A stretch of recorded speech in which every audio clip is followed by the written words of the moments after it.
Bonjour, je vais parler des épisodes 11 à 13 de Supergirl.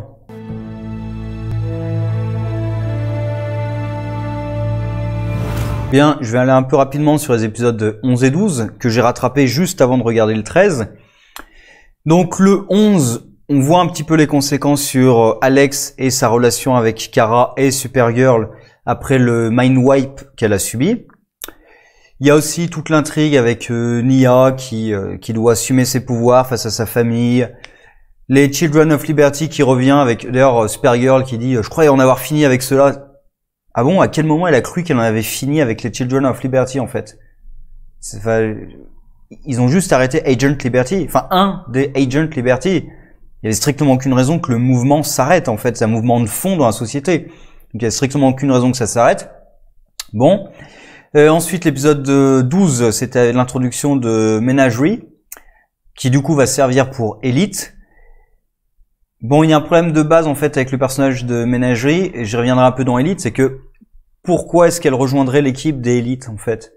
C'est juste une voleuse et une meurtrière, point. Elle n'a pas l'idéologie des Élites de il faut agir pour arrêter. Alors, ils ont un peu altéré, parce que dans les comics, l'idéologie des Élites, c'est vraiment les super criminels reviennent. On les arrête, ils ressortent, ils retuent. On les arrête, ils ressortent, ils retuent. Et du coup, ils arrivent en disant, bah, nous, on a une solution, on les tue. On les arrête plus, on les tue, et comme ça règle le problème. Là, ils ont un peu altéré la chose en disant que, voilà, ils ont créé un parallèle avec Agent Liberty, qui utilise la violence contre les aliens, et eux, ils utilisent la violence contre ceux qui s'opposent aux aliens. Bon, Ménagerie, je vois pas du tout pourquoi elle entrerait en fait là-dedans. À la rigueur, peut-être pour avoir du loot en même temps, ce qu'on voit dans l'épisode 13, aussi peut-être par vengeance, puisque ayant un parasite alien en elle, elle a été attaquée par les Children of Liberty, donc il peut y avoir ce côté-là. Après, il y a un problème avec elle, c'est que ils la foutent en prison normale. D'ailleurs, on la retire au DIO pour la donner au FBI. Personne a fait d'examens médicaux sur elle. Enfin, je veux dire, littéralement à la fin du 12e épisode, on voit le parasite sous sa peau. Donc ça doit être assez visible en fait. Tu lui fais un scanner, tu fais un IRM, je sais pas quoi, tu le vois le truc. Ils sont vraiment si incompétents que ça.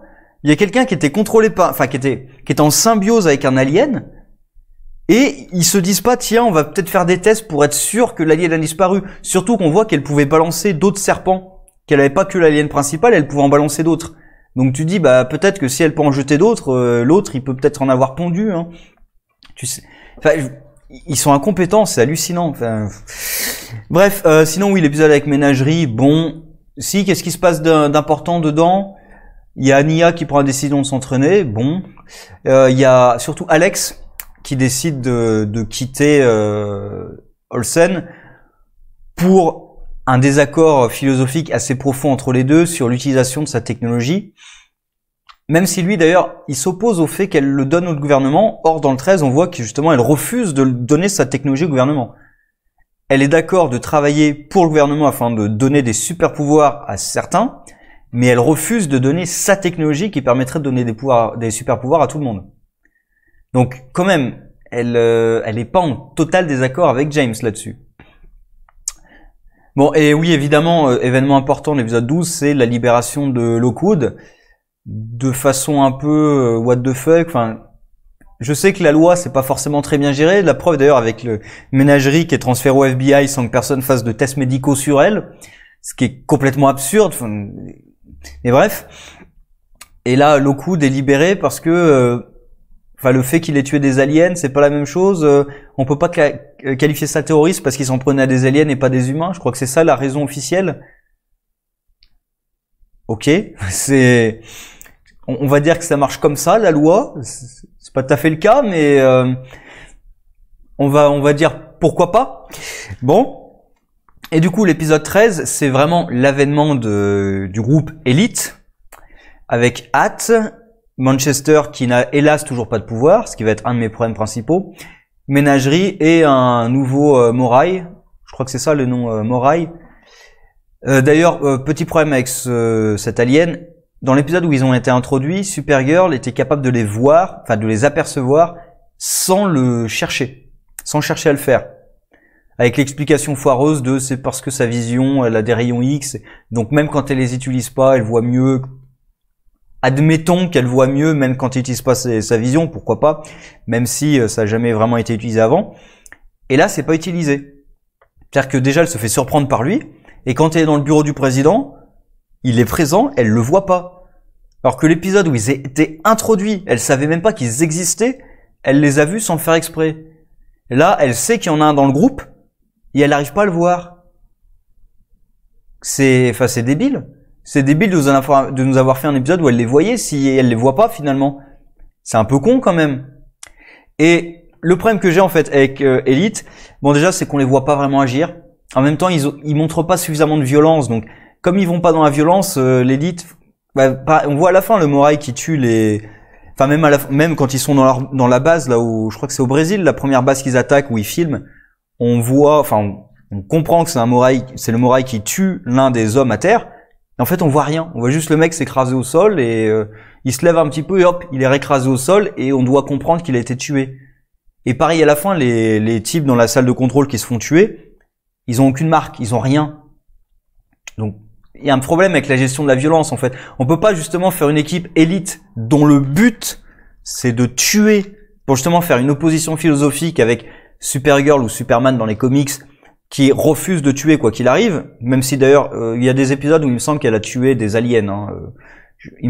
Oui, il y a un épisode où elle a tué des martiens d'ailleurs, je m'en souviens. Donc voilà, elle tue pas, elle tue, ça dépend un petit peu de parfois le scénario.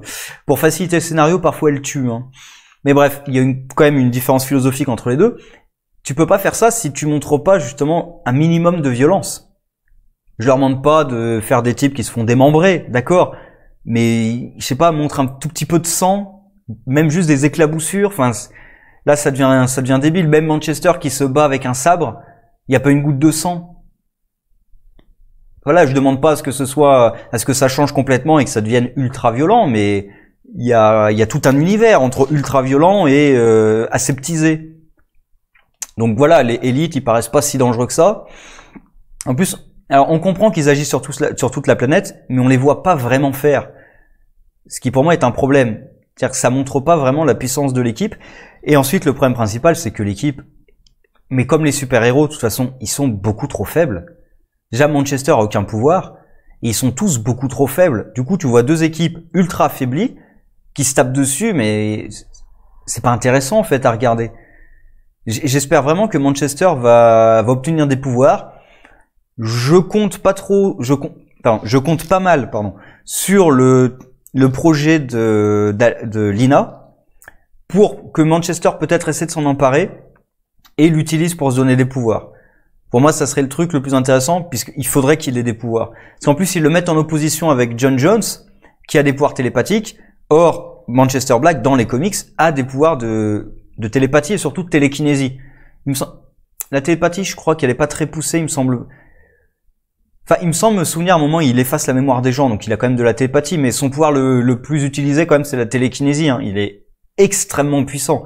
C'est-à-dire, un des trucs qu'on voit pas du tout dans cet épisode, c'est que Manchester Black est extrêmement puissant.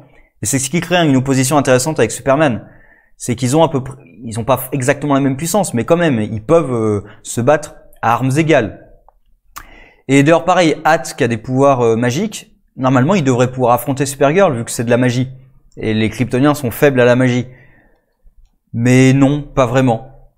Donc voilà, c'est quand même problématique, parce que c'est un peu le cœur quand même de la saison, là. C'est l'opposition entre Manchester Black et Agent Liberty, avec Kara qui se retrouve un petit peu au milieu, sans trop savoir quoi faire, à pas trouver d'alliés. Même pour le gouvernement, Kara, à la fin, elle devrait se faire arrêter. Elle détruit le satellite du gouvernement. Même d'ailleurs, les militaires qui acceptent que les super-héros soient dans leur base. Ou Alex aussi, qui dit à Supergirl de rien dire au président, mais tous les soldats autour de vous, là, ils vont rien rapporter au président non plus. Bah, ils vous voient. Évidemment qu'ils vont rapporter ça au président, comment ça marche en fait. Et même c'est pas logique que le président n'ait pas informé le DIO, puisque c'est eux en effet qui ont la gestion de ça. En plus, c'est le président, je veux dire, il informe le DIO, il le fait quand même. Je vois pas où est le problème en fait. J'ai l'impression qu'ils essaient de faire un truc avec le président là. On comprend pas vraiment pourquoi il a complètement changé de fusil d'épaule en fait. Jusqu'à faire de Agent Liberty un de ses propres hommes. Il y a un truc, je sais pas s'ils vont expliquer qu'en fait c'est passé quelque chose avec le président, mais c'est vrai que le changement est assez brutal, hein, parce que c'est la même administration que précédemment. Même si le président a changé, c'est la même administration en théorie.